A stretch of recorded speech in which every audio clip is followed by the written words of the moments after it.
नमस्कार दोस्तों, कैसे हैं आप। मैं doctor Sonveer Singh government polytechnic Jansath Muzaffarnagar से चैनल में आपका स्वागत करता हूं। दोस्तों, industrial management and entrepreneurship development विषय के अंतर्गत आज के सेशन में हम एंटरप्रेन्योर एंड एंटरप्राइज के बारे में अध्ययन करेंगे। दोस्तों, अगर आपने अभी तक चैनल को सब्सक्राइब नहीं किया तो कृपया चैनल को सब्सक्राइब कर लीजिए और नीचे बने बेल आइकन्स को प्रेस कर लीजिए, जिससे कि आपको लेटेस्ट वीडियो और अपडेट्स प्राप्त होते रहें।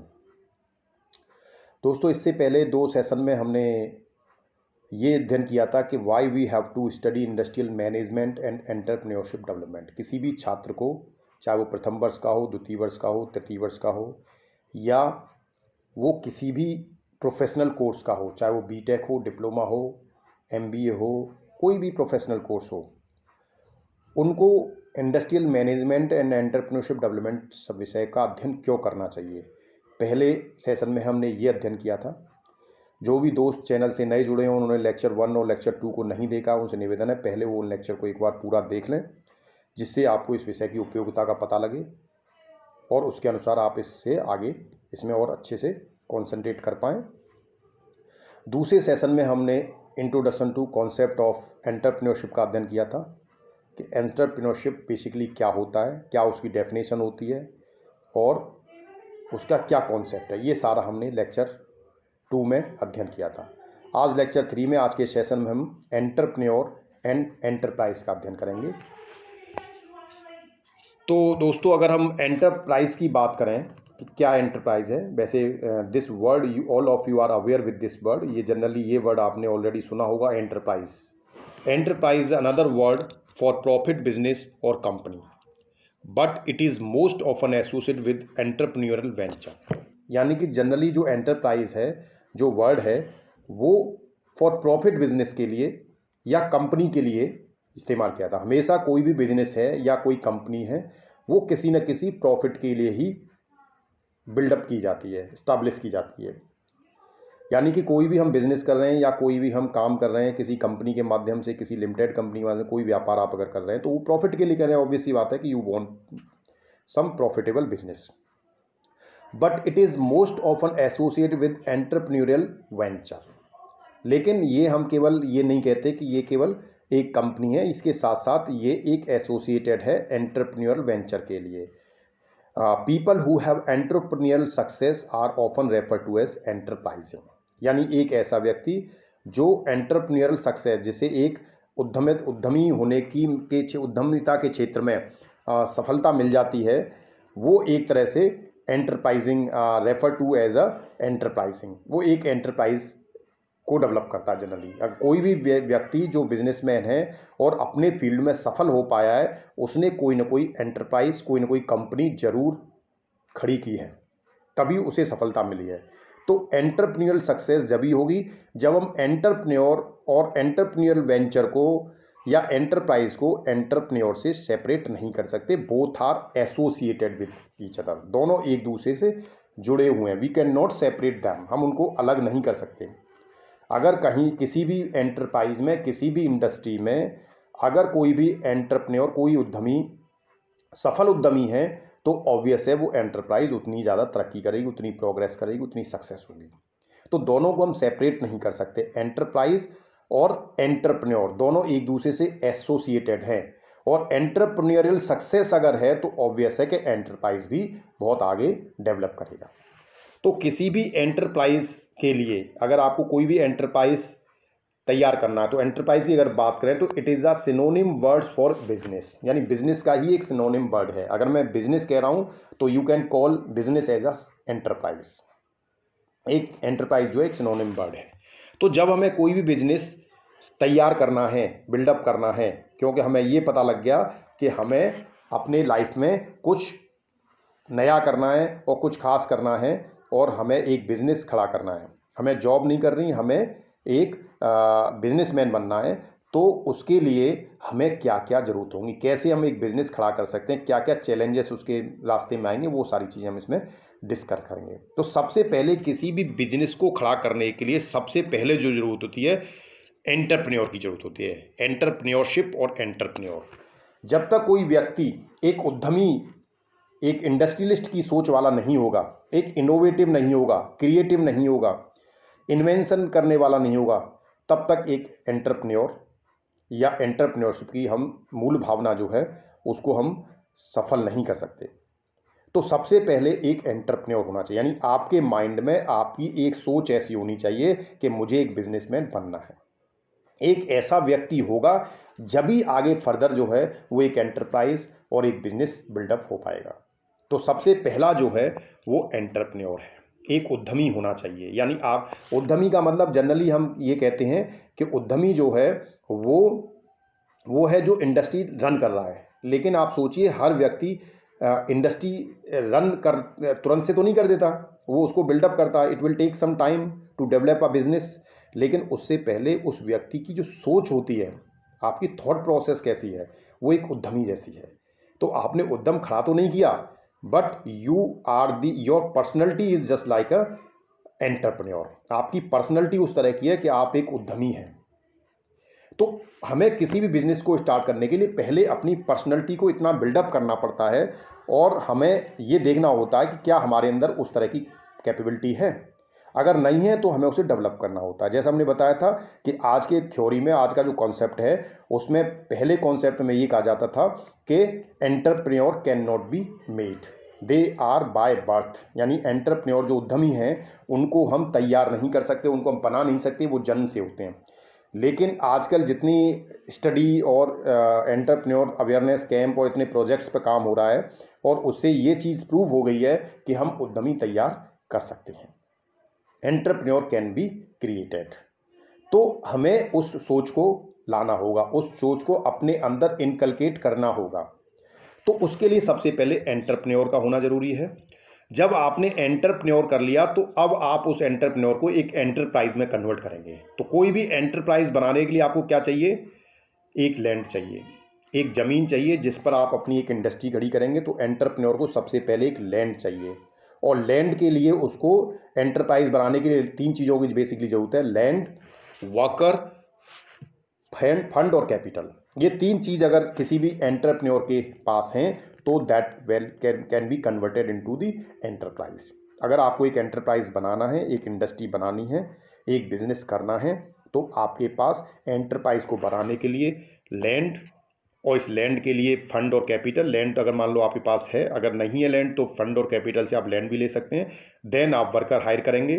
तो इन सब की हेल्प से आप एक एंटरप्राइज खड़ा कर सकते हो। This is the basic factors which is required for any type of business, any type of enterprise. किसी भी तरह के एंटरप्राइज के लिए, किसी भी तरह के बिजनेस के लिए ये हमें चार चीज़ों का होना बहुत आवश्यक है: एक एंटरप्रेन्योर, एक उद्यमी सोच वाला व्यक्ति, उसके पास proper sufficient fund to run the business, fund और कैपिटल होना चाहिए, उसके लिए लैंड होना चाहिए उसके पास में, और वर्कर्स होने चाहिए। ये भी हमने बताया था कि जब बिजनेसमैन आप बनने हैं, आपने सोचा मुझे बिजनेस बनना है, तो हमने सेकंड सेशन में डिस्कस किया था कि बिजनेस करना है तो क्या बिजनेस करना है, ये कैसे डिसाइड करेंगे। तो ये सारी चीज़ें हम ऑलरेडी लेक्चर 1 और लेक्चर 2, सेशन 1 और सेशन 2 में डिस्कस कर चुके हैं। तो जो भी दोस्त आज चैनल से नए जुड़े हैं उनसे कृपया निवेदन है वो IMED का लेक्चर 1 और लेक्चर 2 को अवश्य देखें, जिससे उनको आगे कॉन्सेप्ट क्लियर होता रहे। तो this is the basic requirement of the enterprise.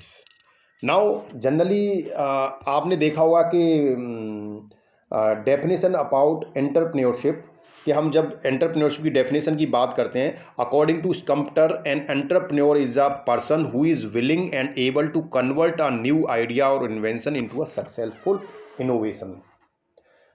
Innovation. तो स्कम्प्टर ने एक डेफिनेशन दी थी कि an entrepreneur is a person, entrepreneur एक व्यक्ति है, यानी उद्यमी जनरली क्या एक व्यक्ति होगा, who is willing and able to convert a new idea, यानी उसकी एक ऐसी इच्छा शक्ति है कि उसके पास कोई इन्वेंशन है, and he want to convert into the successful innovation.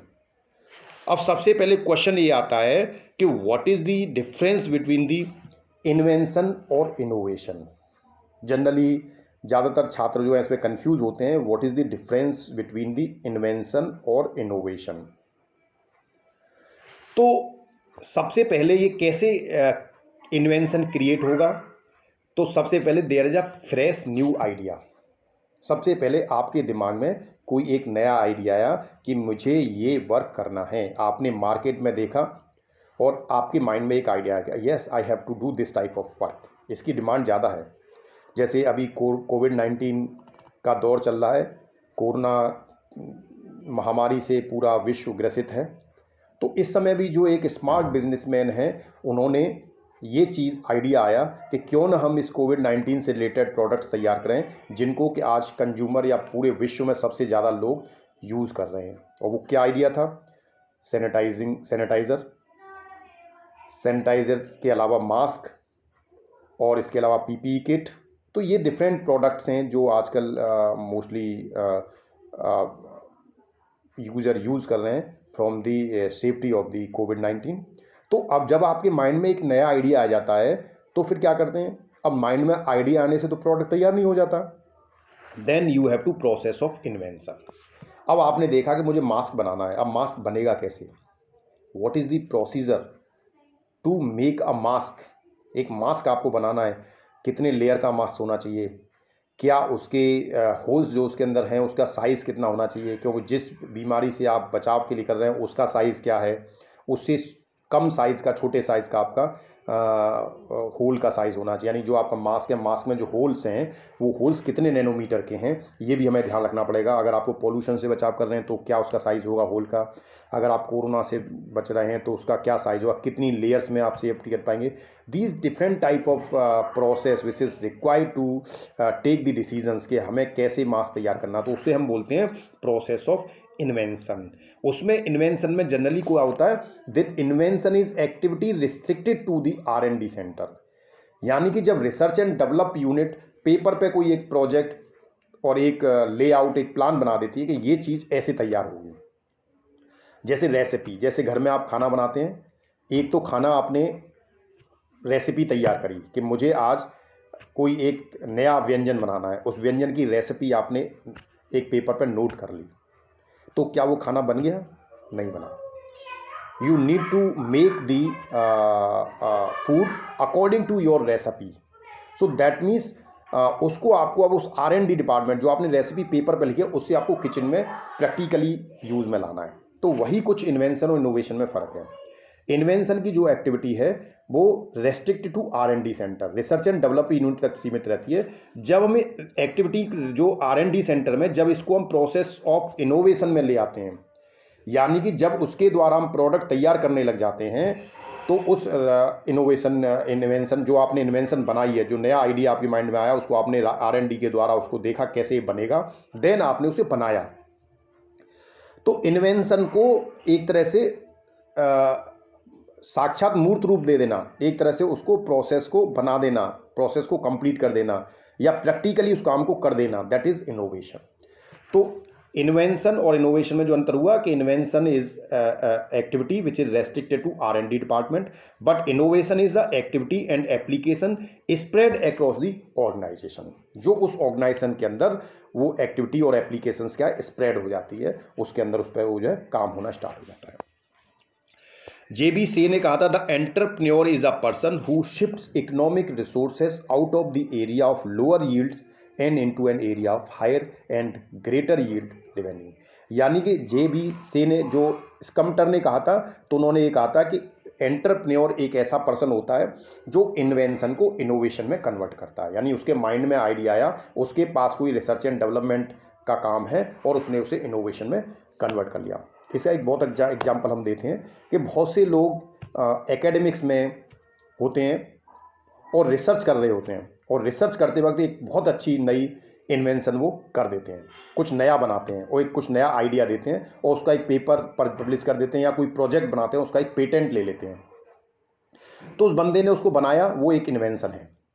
लेकिन जब एक इंडस्ट्रियलिस्ट ने वो उसका पेटेंट, वो उसका कॉपीराइट, जब उसने उसे रॉयल्टी देके परचेज कर लिया और उसने उस प्रोडक्ट को ऑर्गेनाइजेशन के अंदर बनाना स्टार्ट कर दिया, then it will goes to the into the market and user will use it. तो वो हो गया एक इनोवेशन। तो एंटरप्रेन्योर जो था उसने क्या किया, उसने उस पेटेंट को परचेज किया या उस इन्वेंशन को परचेज किया, और जिसने उसको इन्वेंट किया है उसको उसने एक रॉयल्टी अमाउंट दिया और देन उसने उसको प्रोडक्शन स्टार्ट कर दिया। तो दैट इज द इनोवेशन। तो एंटरप्रेन्योर एक ऐसा पर्सन होता है जो इन्वेंशन को इनोवेशन में कन्वर्ट करता है। स्कम्प्टर ने ये कहा था, जेबी से ने कहा था, the entrepreneur is a person who shifts economic resources out of the area of lower yield and into an area of high yield. JB Say का कहना था कि एंटरप्रेन्योर एक ऐसा पर्सन होता है जो लोअर इकोनॉमिक, जो उसके पास इकोनॉमिक रिसोर्सेज हैं, जो अपने इकोनॉमिक रिसोर्सेज को लोअर यील्ड से यानी कम रेवेन्यू से अधिक रेवेन्यू में कन्वर्ट करता है। यानी कि अगर आपके पास, मैं अगर आपको कहता हूं कि you take this 25 lakh rupees and you have to convert or you have to increase this revenue within 1 year up to 50 lakh rupees, तो अब आप कैसे कर सकते हैं? आप कोई बिजनेस डेवलप करेंगे, उस पैसे को कहीं इन्वेस्ट करेंगे और उससे कुछ मान लो बिजनेस से स्टार्ट करेंगे और उससे आप 25 लाख रुपये इन्वेस्ट करके आप with in 1 year more than 50 lakh rupees revenue बना सकते हैं। तो अगर आपने कम रेवेन्यू को बड़े रेवेन्यू में कन्वर्ट कर दिया तो यू आर अ एंटरप्रेन्योर, आप एक उद्यमी हैं, एक आप बिजनेसमैन हैं। Difference between invention and innovation को और अच्छे से हम थोड़ा सा और देखें, वैसे तो क्लियर हो गया होगा आपको, बट फिर भी अगर हम देखें तो इन्वेंशन में जैसे क्या है, एक्सरे। सबसे पहले जब साइंटिस्ट ने एक्सरे का इजाद किया था कि एक्सरे क्या होती है, जिसमें अल्फा रे, गामा रे, बीटा रे, एक्सरे सब डिस्कवर की गई, तो वो था इन्वेंशन, जब एक्सरे को इन्वेंट किया गया। डिस्कवरी भी हमने यहाँ लिखा है, बट डिस्कवरी और इन्वेंशन में भी थोड़ा सा डिफरेंस है। इन्वेंशन आपने कुछ, you have make something new, एक नया कुछ आपने बनाया, that is called innovation, invention sorry. लेकिन डिस्कवरी क्या है? डिस्कवरी एक खोज है, दैट मीन्स वो चीज कहीं भी वर्ल्ड में या पूरे यूनिवर्स में कहीं ना कहीं एग्जिस्ट कर रही है, लेकिन आपने उसको केवल डिस्कवर किया है। तो डिस्कवरी और इन्वेंशन में अंतर है। इन्वेंशन में आप कुछ चीजें जो आपके पास यूनिवर्स में होती हैं, यानी डिस्कवरी वाली चीजों को आपने यूज करके कुछ नया इन्वेंट कर दिया, वो इन्वेंशन हो गया, वो कुछ you make something new, invention. तो हमने दोनों लिखा हुआ है यहाँ पर, डिस्कवरी को यूज करके भी आप इनोवेट कर सकते हैं और इन्वेंशन को यूज करके भी इनोवेशन कर सकते हैं। तो एक्सरे, जैसे पहले एक एक्सरे का इन्वेंशन किया गया, एक्सरे एक रेस खोजी गई कि ये एक्सरे है, क्योंकि एक्सरे है, तो इसको जब यूज मेडिकल लाइन में किया गया और मेडिकल लाइन में एक्सरे जब करने लगे, बॉडी का एक्सरे करने लगे और बॉडी का एक्सरे करके हम अंदर बोन्स में कहीं फ्रैक्चर तो नहीं है, कुछ नहीं है, जब इसका डायग्नोज करने लगे तो हमने इस एक्सरे की जो इन्वेंशन थी उसको इनोवेशन में कन्वर्ट कर दिया। यानी एक तरह से हम ये कह सकते हैं इन्वेंशन को when ever you have just applied, जब आपने उसे अप्लाई कर दिया, उसकी एप्लीकेशंस यूज कर दी, तो वो एक इनोवेशन हो गया। जैसे हमारा दूसरा light sensitivity of silver compound, silver compound की लाइट सेंसिटिविटी का जब हमें पता लगा तो हमने उसी को यूज करके फोटोग्राफी एंड कैमरा यूज किया, फोटोग्राफी और कैमरा यूज करना स्टार्ट किया, जिसमें हम light sensitivity of silver compound की लाइट सेंसिटिविटी के अकॉर्डिंग हम फोटोग्राफी और कैमरे पर काम करते हैं। तो ये इनोवेशन हो गया। सेमीकंडक्टर मटेरियल, जैसे सेमीकंडक्टर का जब इन्वेंशन हुआ तो वहाँ पर फिर रेडियो में ट्रांजिस्टर वगैरह यूज होने लगा, तो ट्रांजिस्टर भी कहते थे रेडियो को पुराने समय में, तो radio. Storage of data in on magnetic surface, जब किसी मैग्नेटिक सरफेस पे डेटा को स्टोरेज करने की टेक्निक्स जब डेवलप की गई, इन्वेंशन किया गया, तो उसको यूज करके मैग्नेटिक टेप्स, कैसेट्स और डिस्केट्स ये बनाई गई। कैसेट्स के अंदर आप मैग्नेटिक टेप होती थी, पुराने समय में अगर आप कैसेट देखें तो उसमें एक मैग्नेटिक टेप होती थी, उस टेप पर जो है हम स्टोरेज, कोई भी गाना आप उस पर रिकॉर्ड करते थे। तो कैसेट्स और डिस्केट्स जो बनाई गई वो मैग्नेटिक टेप को, तो that is invention, this is innovation. Laser का जब डेवलप हुआ, इन्वेंशन हुआ, तो उसे सीडी और डीवीडीज बनाई गई, तो सीडी और डीवीडीज लेजर को यूज करके बनाई, तो ये इन्वेंशन, इनोवेशन हो गया। E equals to mc², Einstein ने एनर्जी के लिए E इक्वल्स टू mc² एक फॉर्मूला दिया, उन्होंने बताया कि E इक्वल्स टू जो किसी भी एनर्जी है वो mc² से रिलेशन के द्वारा, वो उन्होंने एक रिलेशन दिया था एनर्जी के लिए। तो ये बहुत बड़ा, मतलब एक तरह से टर्निंग पॉइंट था साइंस का और साइंस में। लेकिन जब हमने E इक्वल टू mc² को न्यूक्लियर पावर में यूज किया तो वो एक इनोवेशन हो गया। तो that is the basically difference between invention and innovation. Now we'll discuss different forms of entrepreneurs, क्या होती हैं डिफरेंट फॉर्म एंटरप्रेन्योर की। According to French tradition, an entrepreneur is a person who want to work for himself और herself. यानी French tradition, अगर French लोगों की परंपरा के अनुसार, उनके ट्रेडिशन के अनुसार हम बात करें तो उनका मानना यह है कि एंटरप्रेन्योर एक पर्सन है जो अपने लिए काम करना चाहता है, who want to work for himself or herself, वो अपने लिए काम करता है। The word entrepreneur originates from the French word, यानी entrepreneur जो वर्ड है वो फ्रेंच वर्ड एंटरप्रेन्योर से डेवलप हुआ है, विच मीन्स टू अंडरटेक। यानी इस वर्ड का मतलब जो एंटरप्रेन्योर है, इस वर्ड का जो मतलब है वो टू अंडरटेक है फ्रेंच लैंग्वेज में। तो इस वर्ड से ये ड्राइव हुआ है एंटरप्रेन्योर। तो that means in a business context it means to start a business. अगर बिजनेस कॉन्टेक्स्ट में बात करें तो entrepreneur is nothing to start a new business, और हम कहें it's a nothing, it's a businessman, simply a businessman entrepreneur होता है। Entrepreneur can be differentiate on the basis of the following. Entrepreneur को हम किसके अनुसार डिफ्रेंशिएट कर सकते हैं, जैसे on the basis of technical education. अब हम एक तरह से हम एंटरप्रेन्योर को भी क्लासीफाई करें, क्योंकि बिजनेसमैन एक वर्ड तो सिंपल एक वर्ड है, but it has the variety of personalities. ठीक है ना, एक बिजनेस को जितने भी बिजनेसमैन से आप मिलोगे सभी एक जैसे नहीं होंगे, सबकी पर्सनैलिटी डिफरेंट होगी, बट सभी को एक वर्ड में हमने बिजनेसमैन कह दिया। लेकिन इसीलिए हम उनको डिफ्रेंशिएट करें on the basis of technical education. तो टेक्निकल, अगर कोई भी अगर हम टेक्निकल एजुकेशन के आधार पे डिफ्रेंशिएट करें एंटरप्रेन्योर को, तो हम उसे कहेंगे टेक्निकल एंटरप्रेन्योर। ठीक है, नॉन टेक्निकल एंटरप्रेन्योर या तो टेक्निकल लाइन से होगा या नॉन टेक्निकल होगा, तो उसे हम on the basis of technical education कहेंगे। अगर टेक्निकल एंटरप्रेन्योर है और नॉन टेक्निकल एंटरप्रेन्योर है तो हमने उसको क्लासीफाई किया है according to the technical education. Then on the basis of area, area के हिसाब से करें तो कुछ एंटरप्रेन्योर बिजनेसमैन ऐसे होते हैं जो ग्रामीण एरिया से होते हैं, रूरल एरिया में काम करते हैं, और कुछ एंटरप्रेन्योर ऐसे हैं जो अर्बन एरिया में होते हैं। तो अर्बन एरिया, अर्बन एंटरप्रेन्योर और रूरल एंटरप्रेन्योर। तो on the basis of area, area के आधार पर जो एंटरप्रेन्योर होते हैं उन्हें हम ग्रामीण बिजनेसमैन और अर्बन बिजनेसमैन कह देते हैं।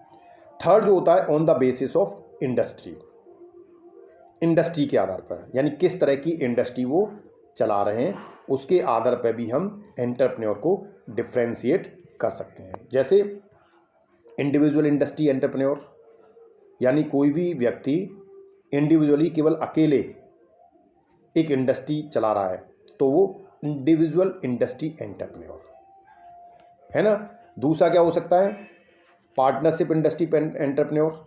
कभी कभी ऐसा होता है कि हम बहुत से बिजनेस ऐसे होते हैं जिसमें due to the some circumstances या कुछ ऐसी चैलेंजेस होते हैं जिसकी वजह से हम अकेले बिजनेस नहीं कर पाते। कभी कभी ऐसा होता है कि हमारे पास सफिशिएंट फंड नहीं होता, सफिशिएंट कैपिटल नहीं होता। आपने देखा होगा सोसाइटी में या आपके मिलने जुलने वालों में, या कभी आपने केसेस देखे हों, कुछ लोग ऐसे होते हैं कि उनके पास एक बिजनेसमैन का माइंड होता है, एक उद्यमी का माइंड होता है, ये वो एक उद्यमी होते हैं, उनकी जो पर्सनैलिटी है वो एक बिजनेसमैन की है। आपने देखा हो यार ये तो बिजनेस करेगा, इसकी सोच जो है बिजनेसमैन जैसी है, बड़ी बड़ी बातें करता है, लेकिन उसके पास कैपिटल नहीं है, फंड नहीं है, सफिशिएंट फंड नहीं है, but he has the entrepreneur capabilities. उसके अंदर एक अच्छे बिजनेसमैन की कैपेबिलिटी सारी हैं। तो वो क्या करेगा, और एक व्यक्ति आपको सोसाइटी में कुछ लोग ऐसे भी मिलेंगे जिनके पास बिजनेस की कैपेबिलिटीज़ नहीं है, they don't have a business capabilities, या उनके पास उस तरह की पर्सनैलिटी नहीं है जो एक अच्छा बिजनेस खड़ा करने के लिए चाहिए। तो they need some support, they need some support, they need some support. तो लेकिन but they have the sufficient fund, उनके पास बिजनेस करने के लिए सफिशिएंट फंड होता है। तो अगर हम इन दोनों तरह के व्यक्तियों को कंबाइन कर दें और ये दोनों मिल जाएं और पार्टनरशिप में एक नया वेंचर स्टार्ट कर दें, एक ने फंड लगाया, एक ने अपना माइंड लगाया, और दोनों ने एक पार्टनरशिप में बिजनेस स्टार्ट कर दिया, और कुछ कंडीशंस के द्वारा कुछ अपना एक ऐसा एग्रीमेंट साइन किया जिसमें जो प्रॉफिट हुआ वो प्रॉफिट शेयरिंग भी according to the your work और योर कैपिटल वो डिसाइड होगी। सपोज कि किसी का कैपिटल लगा तो उसे 60% शेयर दे दिया, मैं केवल ब्रेन यूज कर रहा हूँ, अपनी कैपेबिलिटी यूज कर रहा हूँ, तो मैंने 40% शेयर ले लिया। तो इस तरह से एक पार्टनरशिप इंडस्ट्री भी चल जाती है। तो this is on the basis of industry. कभी कभी हम बिजनेस में ऐसा भी करते हैं, तो कभी आपको भी जब बिजनेस स्टार्ट करना तो इस तरह के चैलेंजेस आपके पास आ सकते हैं। हो सकता है आपके पास सफिशिएंट पर्सनैलिटी हो, कैपेबिलिटीज़ हो, but you don't have a sufficient fund. तो सफिशिएंट फंड लाने के लिए आपको क्या करना होगा, you can go to the bank also. Bank से आप लोन ले सकते हैं, या कोई एक पार्टनर देख के जिस पर सफिशिएंट फंड हो उसके साथ बिजनेस स्टार्ट कर सकते हैं। या आपके पास फंड है बट आपके पास कैपेबिलिटीज़ नहीं है, आपको लगता है पैसा तो मेरे पास है यार, बिजनेस का माइंड नहीं है, बिजनेस क्या करना है ये मुझे समझ नहीं आ रहा, तो आपने एक ऐसा व्यक्ति देख लिया जो बिजनेस कैपेबिलिटीज़ का है। तो ये हम on the basis of industry बात करते हैं। कोऑपरेटिव इंडस्ट्री एंटरप्रेन्योर, सहकारी समिति एंटरप्रेन्योर के उद्यमी होते हैं, तो सहकारी समिति के द्वारा भी बिजनेस किया जा सकता है। Private limited industry entrepreneur, private industry, private limited आपने देखी होंगी इंडस्ट्रीज होती हैं, तो उसके अकॉर्डिंग भी एंटरप्रेन्योर, तो जो प्राइवेट लिमिटेड इंडस्ट्री चलाते हैं उन्हें प्राइवेट लिमिटेड इंडस्ट्री एंटरप्रेन्योर बोलते हैं। Then on the basis of reservation category, reserve category के द्वारा भी इंटरप्रेन्योर होते हैं। जैसे कि हमने कुछ पर्टिकुलर फील्ड में हमने रिजर्व कर दिया कि ये बिजनेस के लिए हम फंड दे रहे हैं, बट इसमें दिस टाइप ऑफ कैटेगरी हमें रिक्वायर्ड है। जैसे कभी कभी गवर्नमेंट भी क्या है, बहुत सारी पॉलिसीज़, बहुत सारी योजनाएं, प्लानिंग योजनाएं चलाती है फॉर दी पब्लिक, जिसमें वो एक क्राइटेरिया डिसाइड कर देती है कि इस कैटेगरी के लिए, इसमें इन कैटेगरी के लोगों को ये वाला अमाउंट इतना मिलेगा। तो on the basis of reservation category, this is x soldier entrepreneur, भूतपूर्व सैनिकों को सरकार के द्वारा कोई सहायता योगदान दिया जाए कोई बिजनेस स्टार्ट करने के लिए, तो वो जो तरह के बिजनेसमैन होंगे वो एक्स सोल्जर एंटरप्रेन्योर कहलाएंगे, एक्स सोल्जर एंटरप्रेन्योर कहलाएंगे। Then physical handicapped entrepreneur, physical handicapped entrepreneur यानी मान लो कोई शारीरिक रूप से विकलांग है, दिव्यांग है, और उसको कुछ सरकार की तरफ से सहायता राशि दी जाए, कुछ योजना में पैसा दिया जाए कि आप बिजनेस कर सकें, तो वो उस तरह के जो कैटेगरी वाले जो बिजनेसमैन हैं वो फिजिकली हैंडीकैप्ड एंटरप्रेन्योरशिप कहलाएंगे, दिव्यांग एंटरप्रेन्योर कहलाएंगे। SC BC entrepreneur, scheduled caste और बैकवर्ड क्लास के लोगों के लिए भी कुछ पॉलिसीज़ सरकार चलाती है, उसमें उनके लिए बिजनेस करने के लिए उनको पैसा दिया जाता है, तो उस तरह के जो बिजनेसमैन हैं उनको SC और BC एंटरप्रेन्योर कहा जाएगा।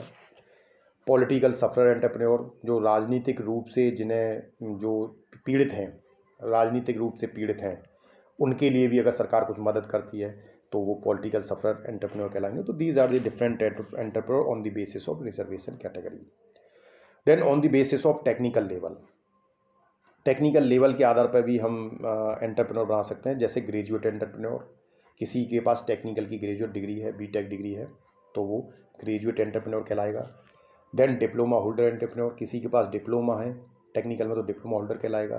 तो आपके पास ज़्यादा टेक्निकल नॉलेज है, आप उसी लेवल का बिजनेस भी उसी तरह स्टार्ट करते हैं, तो उसके अकॉर्डिंग भी on the basis of technical level भी एंटरप्रेन्योर बनते हैं।